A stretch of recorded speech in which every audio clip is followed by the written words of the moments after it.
Viral video seorang kakek sembari menggendong cucu mengejar pencuri sepeda motornya.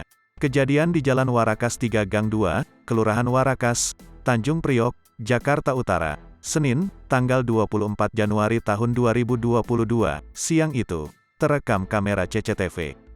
Dalam rekaman video, kakek bernama Mamat Saudi tampak kesulitan ketika mengejar pemuda yang menggasak motor. Dengan tangan kirinya, Saudi terlihat mendekap sang cucu, sementara kakinya terus berlari mengejar si maling.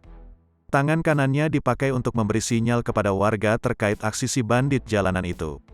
Namun, upaya kakek Saudi sia-sia lantaran maling yang dikejarnya berlari lebih cepat meninggalkan lokasi kejadian. Ironisnya, pelaku pencurian sepeda motor ini berani pada siang hari saat warga ramai berlalu lalang.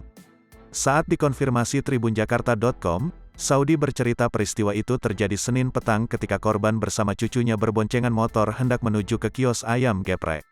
Saat berhenti di pinggir jalan dan turun dari kendaraannya, tiba-tiba pelaku langsung menaiki motor korban yang kuncinya masih menyantel di motor serta tancap gas.